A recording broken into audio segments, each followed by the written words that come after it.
morning, Ashok. How are you doing? Good, thank you, Rajiv. I'm doing really, really well. I would say I'm pumped. I'm feeling inflated.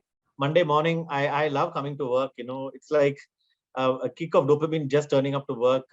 Sometimes, like I'm waiting for the Monday morning because there's so much fascinating things in my head that I want to start trying out. Anyways, thanks for inviting me for this long due appearance of mine. I know. And I hope you're doing well as well. Absolutely fine. And thanks for coming in. We were supposed to have you in season 2. We missed it out, but I'm glad that we could have you. I can understand that last year was keeping you busy with a lot of other stuff as the CEO of the organization. I'm glad that Schindler moved on and today we're in better times. Glad to have you on the show and very excited to talk about this very powerful book and all the more excited because I think you are building a very strong learning culture in the organization because you are the 5th guest from the same organization on my show. Can you believe that? I know. you have a sleeper cell in Schindler, You're infiltrating the organization. Am I? Lovely. So let's get started. Before we get into the talk on the book, let me introduce you formally, which is the format of the show. So good morning, good afternoon, good evening, whichever part of the world you would be when you would be listening to the guest of the day. Welcome back to Leaders in Library Season 3. And today we have a guest, none other than Ashok Ramachandran, CEO, Schindler India. And I'm going to talk a little about him. I've written it. I've got 6 lines written about him, and I'm going to talk about this. He is an Economic Times 40 under 40, and you can see one of the youngest CEOs in India. Huge compliments for him and all youngsters who listen to this talk for the next 40 minutes. You would get tremendous input from this man. Known on LinkedIn as an influencer, and a phrase that he has made hugely famous is what you see behind him: chase obscene success. And I'm going to talk to him. How did this phrase come out in his head and how did it start? So that's something that is very intriguing. In fact, that is what pulled me to connect with him on LinkedIn because I kept listening to a lot of posts on this phrase and I said, what is this obscene success? I've never got these two words together, but it made tremendous sense to me. Lovely to have him. Worked across continents, across regions, managing P&L, big businesses, big regions, and grew organizations to a different level. A hugely health conscious person, was of a different size and shape, and today he is of a different size and shape. Look at his pictures on LinkedIn, you'll see him as somebody as flat as he is. And he has inspired many people in the organization to go the health way. And I myself know 2 of them who have done a great work and got themselves in a very leaner and a healthy shape. Above all this, he is an avid book lover and a crazy book reader. So lovely to have you, Ashok. Thank you so much for accepting the invitation and coming on the show. Thank you so much for that lovely introduction. I'm only humbled, and I'm as good as my bosses have groomed me and mentored me, and all I do now is just share what I've learned in my life. How beautiful. How good. So let's share a couple of more things from you in the next 40 minutes, right? So I'm going to start with the first question. So tell me, how did this book and love for books start in your life? When was it? How young were you? And how did it just grow inside you? I have a very interesting story. In fact, it's not a very normal story. How I got interest into management. So this was 2008 in Australia, and that is the time I was gifted a book, a management book. Before that, I have not been reading any management books. Before that, in fact, I was not a big avid book reader as well. And, 2008, I was 28 years old. Before that, maximum I loved reading was Tinkle. And then, of course, it graduated a little bit better than that. And Reader's Digest was a common thing at home. And then, the World Book. Yeah. 90s, 80s kids will know the World Book. Panorama, the Manorama, right? Manorama is another famous book. So that's all I used to read. I never read. In fact, I was not a Sidney Sheldon or any of those book person as well, reading fiction novels and all that. So the first book I was gifted was Jack Welch's book. Yeah, I can't remember off my head now. I need to find it actually, the exact name of the book. But it was a Jack Welch's book, and it was gifted to me by one of my ex-colleagues, Damien Richards in Australia. And he said, I see a lot of leadership in you, and you probably will enjoy this book. And I read the book, and I was fascinated about. That's the first time I got fascinated about leadership and being a leader. And I started nursing ambitions of, "Mujhe bhi ek din boss banna hai," that kind of thing. That was my first journey into reading and enjoying books. And since then, I have this goal, at least in a year, 10 books is a minimum you should read. How lovely. How lovely. If not more, but at least 10 a year.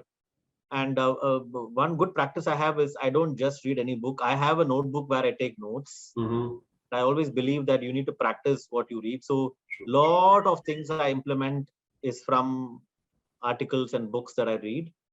I'll give you one example. We were running a conference in Australia, and I wanted to do something different, some activity, and it was interesting because I was reading Harvard Business Review that month, and there was an article about conferences. Okay.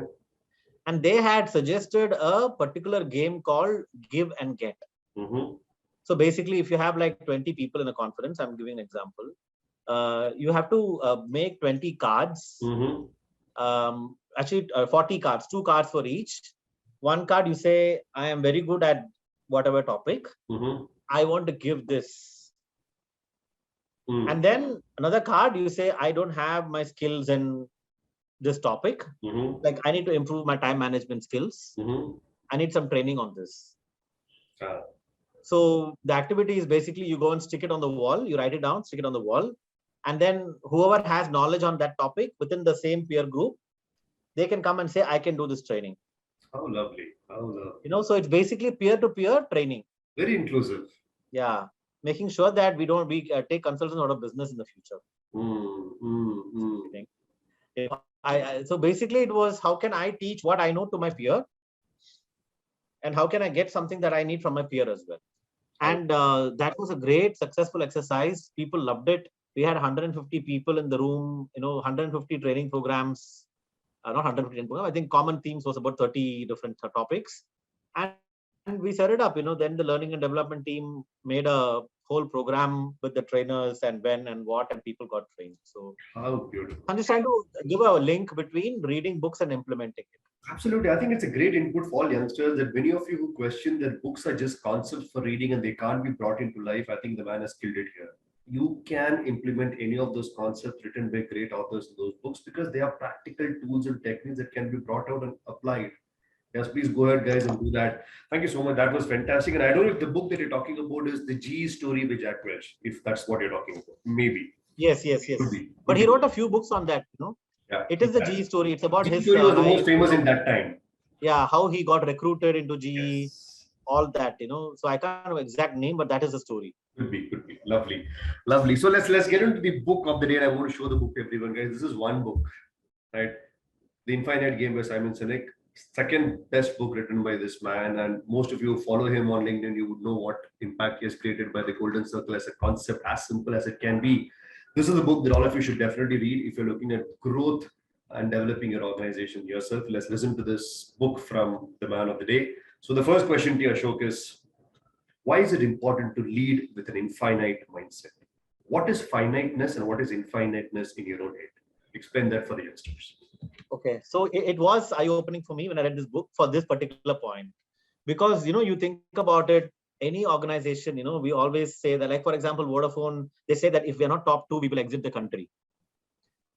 Everybody has this finite goal. I want to be number 1. I want to be the first rank in the class.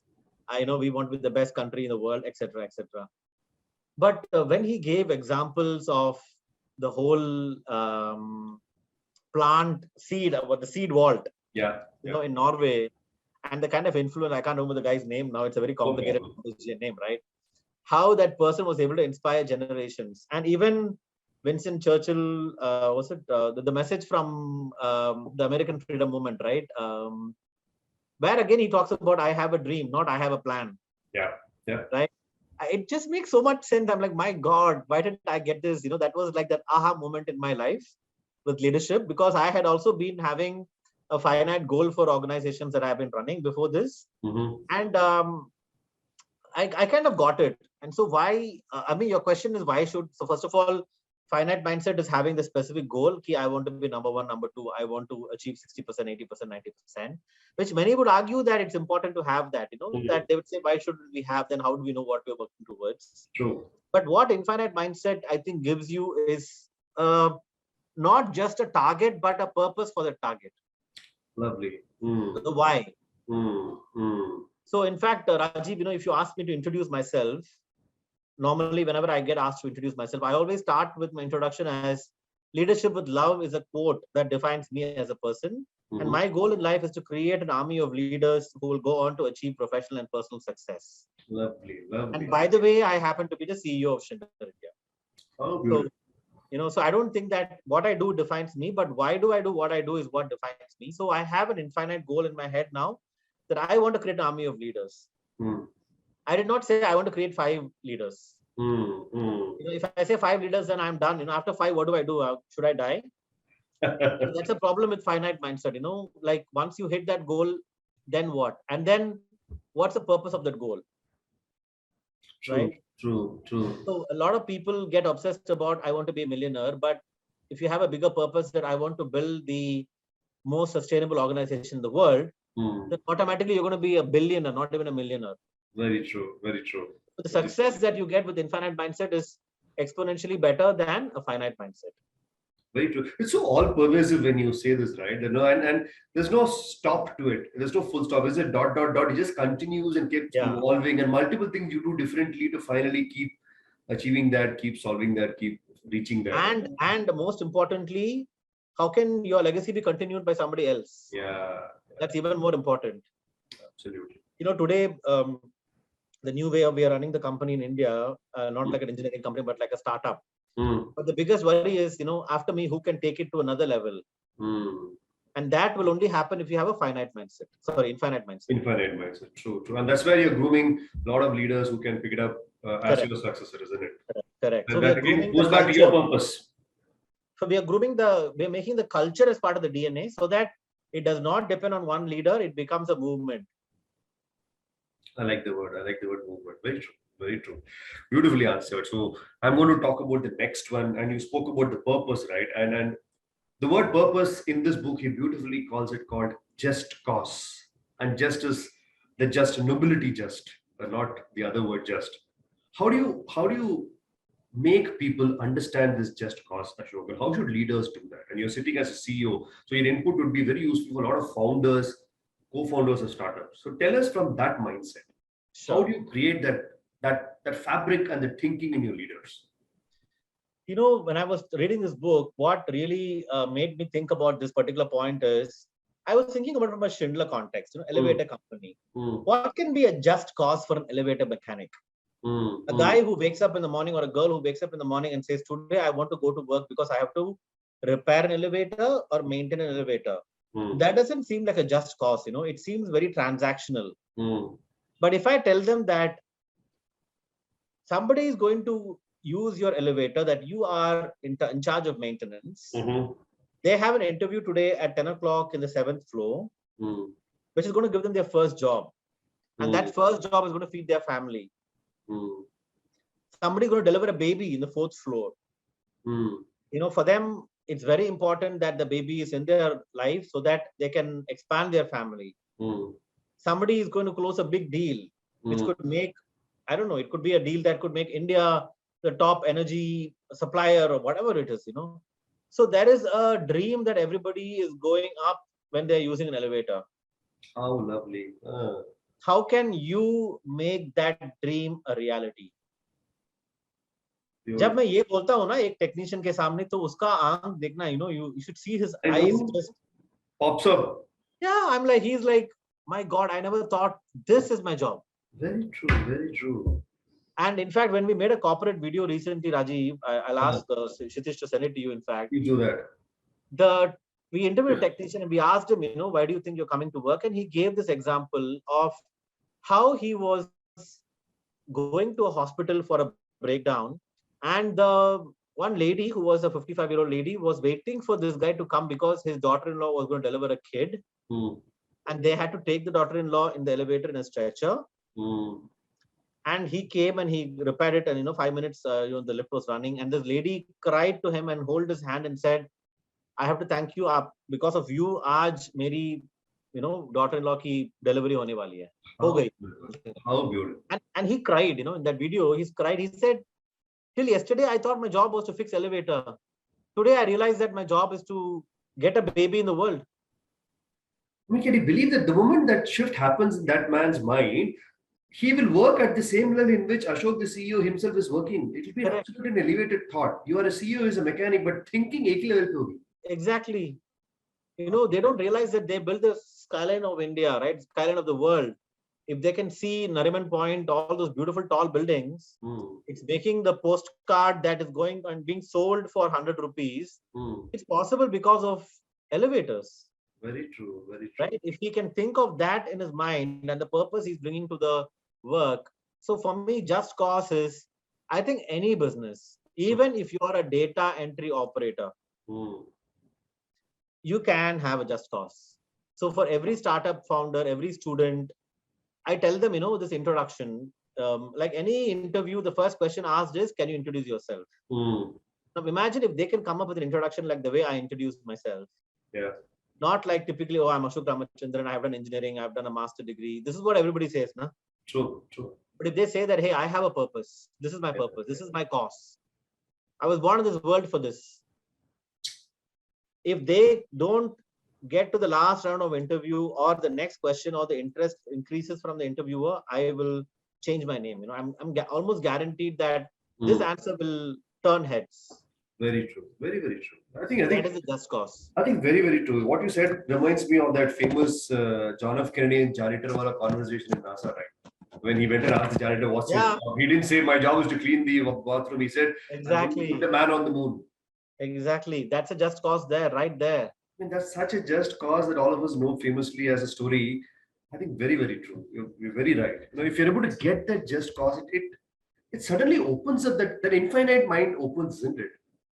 Then it's not. आप जो सही कह रहे हो transactional thinking जो just cost के नीचे रहेगा वो सिर्फ आपको फाइनाइट ही रखा है. Correct. Correct.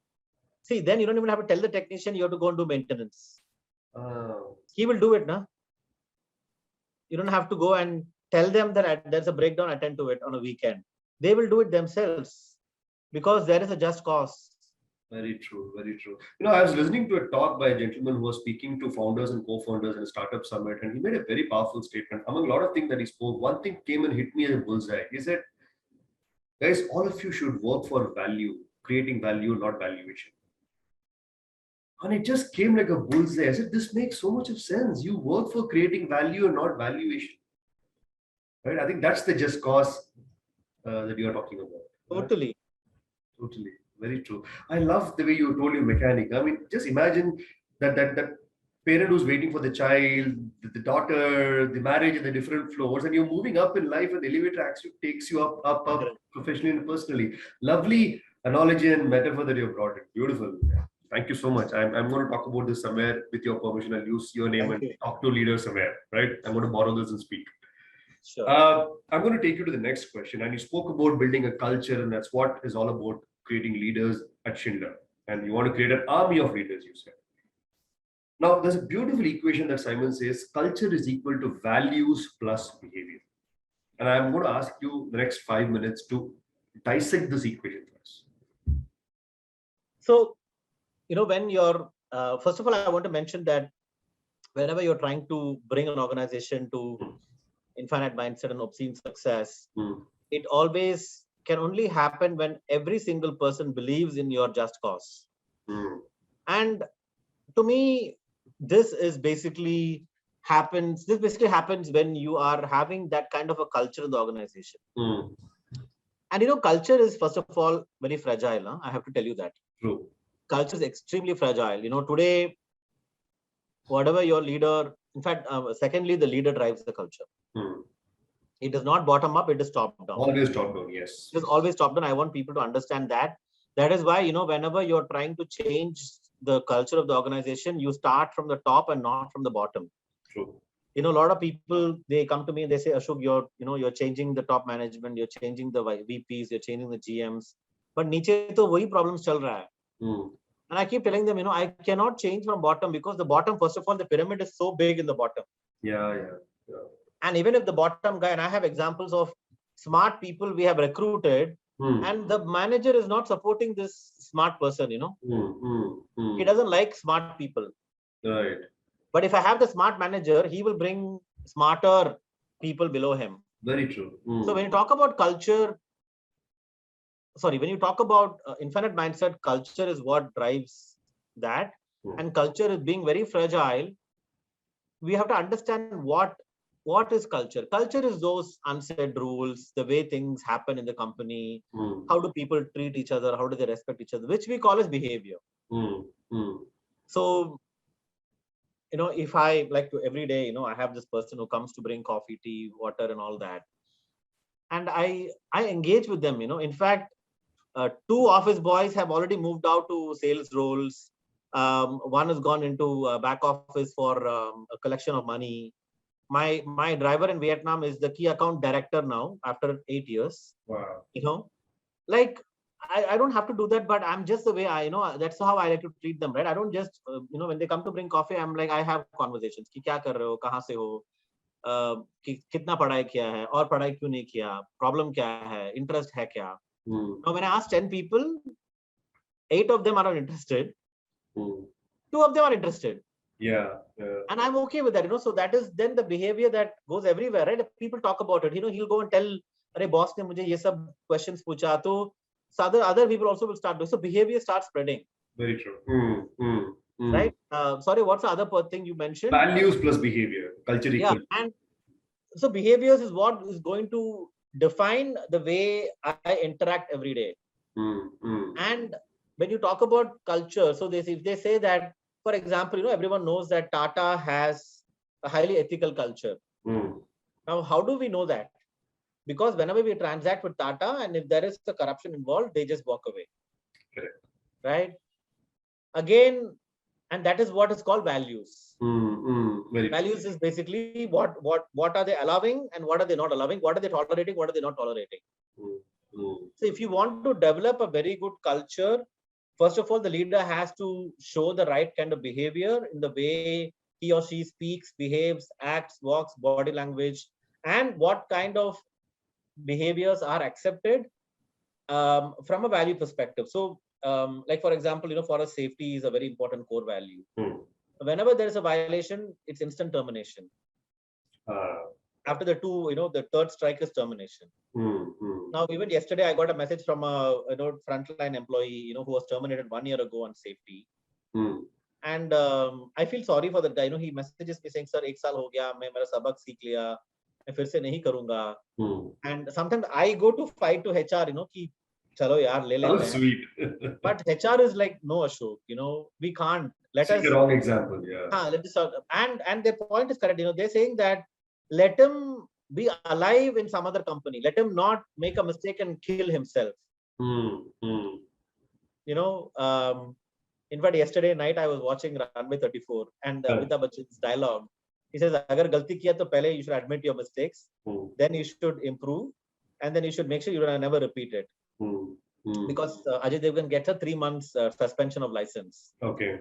And he asks Amitabh Bachchan, "Ki 3 mahine kyun nahi diya? 3 mahine kyun diya? 3 saal kyun nahi diya? Okay. Or why didn't you debar me for life?" So Amitabh Bachchan says, "No, 3 months is enough to keep you remembering that your license was once cancelled for 3 months." So I want this guy to remember that कि मुझे Schindler कभी नहीं मैं join नहीं कर पाऊंगा क्योंकि मैंने एक safety का गलती किया है. And if I do the same mistake again, maybe next time I won't have my life. Very true. So I rather save his life rather than saving him. So people need to understand that values is what defines their character, which what they do when nobody's watching them. And how they transmit it out is the behavior. How beautifully articulated when nobody's watching them. Beautifully, you see. I remember a time when I used to live in the earlier apartment, and there was a lane, and suddenly they made it a one-way, right? And I was going with my son in the afternoon to pick up something, and I was coming in the afternoon. 1 baje ka time tha koi nahi tha, I was cutting inside. My son immediately gets up. Sorry, my daughter immediately gets up and says, "Papa, that's a one line, one way. Why are you going into that?" And I was dumbstruck. मतलब कुछ seconds के लिए कुछ निकला ही नहीं मुझसे. In no discussion, reverse, go घूम के आओ. Exactly. That's why kids have, kids are like God, because they don't think, and that is what you're saying is right. रात को 1 बजे जब कोई भी नहीं है रोड में, how are you driving? That shows your values. Very true. No, somebody many years back told me that, countries where you have an automatic signal and also a policeman standing, it very clearly says that the country does not have values and people don't live it. When you have an Correct. automatic signal, why the hell do you need a policeman there? Correct. It's so stupid, it's so illogical. Correct. But यहाँ पे signal भी है, policeman भी है, फिर भी तोड़ पे रहते हैं. Correct. Right? I know, you're very true. Doing it when nobody's watching it. Beautifully said. Right? That takes me to the next one, which also very connected to what you're saying. The lovely phrase that he calls it as ethical fading. Ethics that leaders live by, and sometimes that it starts fading out. How should leaders handle that? It's very natural. We are not robots. We are not made to be perfect always. To err is human, right? How do you come out of that mistake sometime and allow that ethical fading not to happen again in life?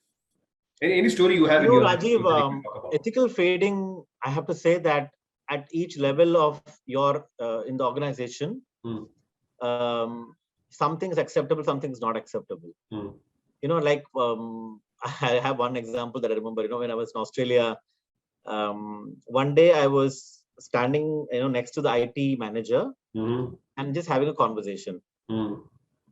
I had a 5-minute chat and I came back to my space. I opened my email. I see an email to the whole company from the IT manager, and it had a very obscene photo, a XXX photo. Oh. And I was like, what happened to this guy? I was just talking to him 2 minutes ago, and this guy sent this. And I went rushing back to him. And he was also sitting like this. So what had happened is, before I came to talk to him, he was writing an email to Schindler _Oz_IT. Well, _IT, he had not finished typing. That's when I had gone to talk to him. Okay. Schindler _Oz kiya tha. And then Ashok goes there, he starts talking to this guy. And I have left. Now, in his mind, he has typed IT. So I think within his colleagues, they are probably very open-minded and, they share whatever, right? So because I went and intervened and he clicked, it went to everybody. Sure. And within half an hour, he was out of the organization. He had to be walked out and, they terminated him immediately. My God. Because as a head of IT, your job is to protect the integrity, right? So when you ask me ethical fading, that at each level of the organization, it's, like maybe if the same mistake was, I think anybody could have done the mistake, they could have been penalized, but depends on what you do and how you do and stuff. Another example I remember is, and I would like you to hear your perspective as well. We interviewed a candidate for a top talent program. Very smart person, and one of the panelists asked him a question: what's your view on corruption and bribery? So he said, I used to work in this local company before. And, every month my boss used to give me a suitcase of money, and, I was asked to give it to the, the customer, and, we used to secure the orders. And then she asked, did you ever feel bad about it? He said, yeah, I did feel bad after some time, and that is why I'm now looking to change my job. Did you ever go and talk to your boss about it? Ki galat hai? He said, no, it was acceptable practice. Everybody was doing it. And it was fine. Now, that was the only reason that we decided not to hire him in the talent program. But myself and my HR, we had a big debate on this, for and against. Some of the the points was, at least he's being honest. Because you remember, when you ask this question to anybody, they will pretend, no, I never believe in bribery. This is all wrong. So the point was, at least he's being honest. So don't you think we should, recognize him for that? And then the against was, he didn't even feel bad about it. He didn't raise it to his boss. There was no remorse, all these kind of points. So, at that point of time, it is wrong. So to me, unfortunately or fortunately, ethics is like a black or white. There is no gray. True. Ethical fading is maybe more of a, convincing myself that this is okay. I'm going to accept it.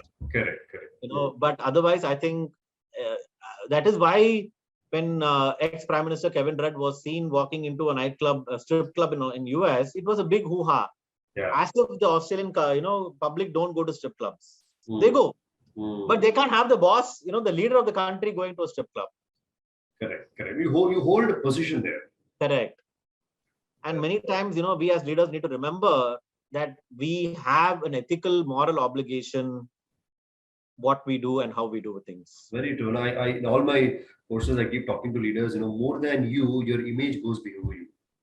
That we don't realize, unfortunately. It Many just times walks, I it don't. walks multiple steps ahead of you. Yeah. Whatever you do, I'll tell you a small example.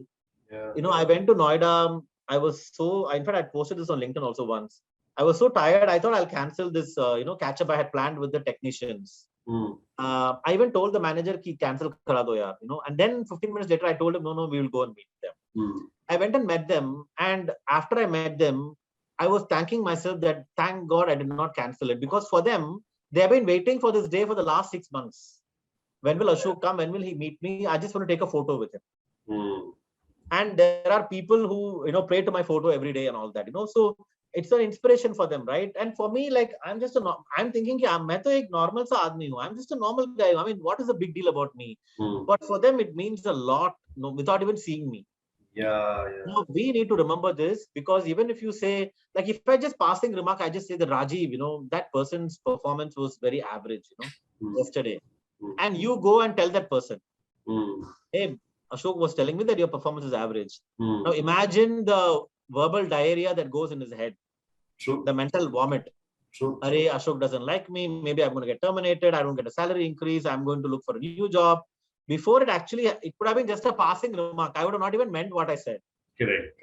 But as a leader, this is what for me is also ethical fading, the way you communicate.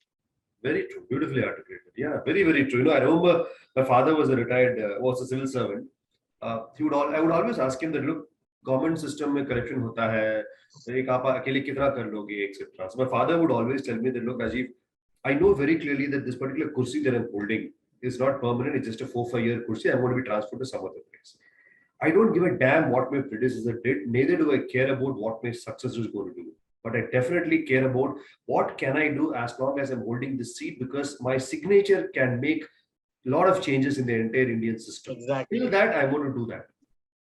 I think it was a very powerful lesson to me as a son from my father that जब तक हम लोग वहाँ पे कुर्सी में बैठे हैं, that image goes before us. And how many of us are really conscious of that is a question, isn't it? Exactly. Very true. Thank you so much. That was lovely articulation. So I'm going to come to the last question of this lovely conversation. With all that over the time that you have picked up, Ashok, what are 2 bullseye advice or input that you would want to give to the youngsters who are aspiring to occupy the seat that you're sitting sometime in their own leadership? I don't want to sound like a Gyani Baba, but I'm going to give some personal based on my own experiences. First one is I think majority of the people worry today constantly about not able to succeed quick enough. There is no patience. We want it all done like, like this. Maggi noodles. And the reason is somebody else has done it. Zepto founder, 19-year-old, has become a unicorn soon. So why can't I do it? Sharma auntie's son is going to IIT. So how come, my parents are not happy that I can't do it? So parents also have to be blamed. I would like parents also to watch this, because comparison is what is making people worry. True. And worry is not going any benefit. So first point I want everyone to think about is stop comparing, and because of which the worries are increasing. So stop worrying. Because end of the day, what you can control and influence is only thing that you can do, and you can make a progress in life. The second thing is consistent feedback about yourself that you can take from people, which can help you to improve yourself every day to become a better version of yourself from yesterday. That's what will help you become even better. Okay. So stop worrying and keep taking feedback to improve yourself. Lovely. Yes. Those were bullseye. Thank you so much, Ashok, for this lovely conversation. It was crisp as always that you do on LinkedIn with your post. Thank you so much. I thoroughly enjoyed the conversation and I hope you had a good time. Thank you, Rajiv. This is something new. I've never done something like this. I really enjoyed. I was very skeptical before what it's going to be and if it's going to be all about the book, but I realize now your format is lovely. So thanks. This was just casual and so breezy, isn't it? I just loved it. Totally. Superb. So I'm going to be traveling sometime to your city in the end of this month. I'm looking forward if we can catch up. I'll keep you Please, advance about the dates and let's catch up. Huh? definitely. Thank you. Lovely. You have a great day ahead. Thank you. Bye.